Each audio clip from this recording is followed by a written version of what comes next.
मनोज मुकुंद नरवाने की वो किताब, जिसके बारे में भी बहुत चर्चा आप सुन रहे होंगे। अभी संसद में इसी किताब से राहुल गांधी कुछ कहना चाह रहे थे, कुछ कोट करना चाह रहे थे, जिसको लेकर के बीजेपी ने उनको नहीं बोलने दिया, या फिर वहाँ पर रूल्स का हवाला दे करके उनको बोलने से मना कर दिया गया। पर हम तो वो चीज़ डिस्कस कर सकते हैं। मैं आपको बताऊंगा कि उस जो वो पैरा पढ़ना चाह रहे थे, उस पैरा में आखिर लिखा क्या था। तो मैं बताता हूँ आपको, पढ़ के आप सुनिए। ये वही मैं कोट कर रहा हूँ जो उनकी किताब में लिखा हुआ है। लेफ्टिनेंट जनरल योगेश जोशी, जो भारतीय सेना की नॉर्दर्न कमांड के प्रमुख हैं, को 31 अगस्त 2020 को रात 8:15 एक फ़ोन कॉल आया।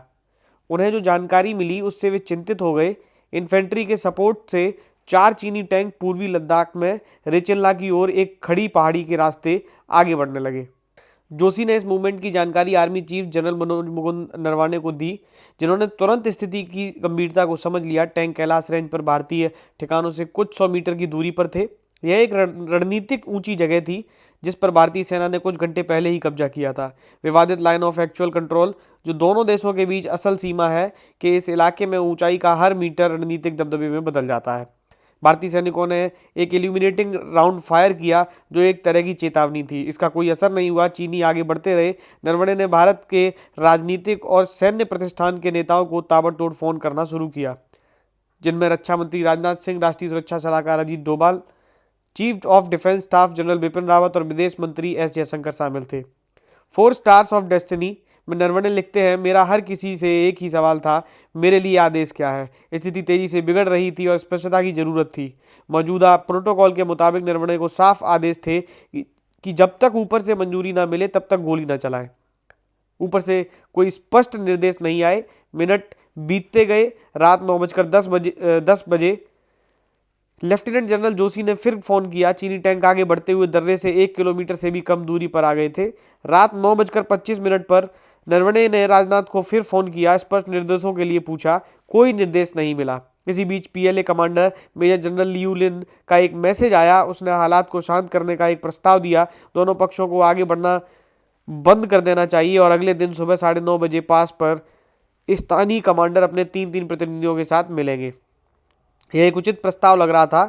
एक पल के लिए ऐसा लगा कि कोई रास्ता निकल रहा है।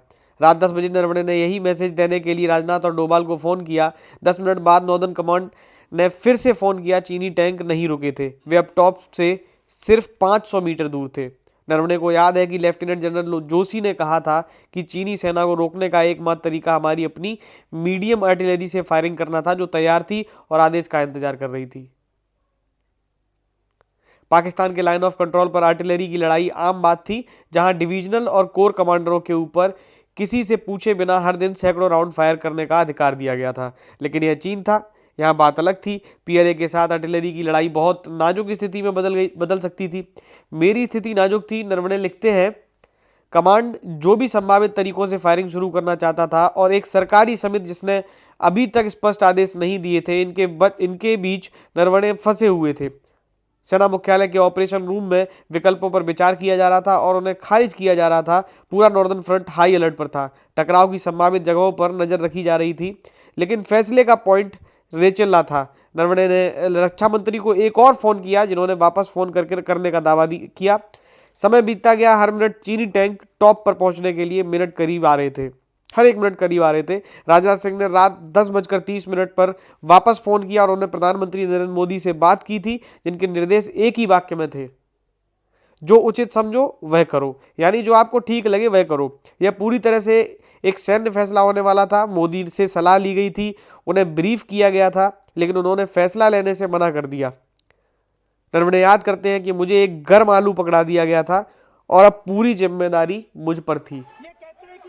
तो यही वो हिस्सा है जो राहुल गांधी उस दिन संसद में बोलना चाहते थे, पर रूल्स का हवाला देकर के उनको बोलने से इनकार कर दिया गया, मना कर दिया गया।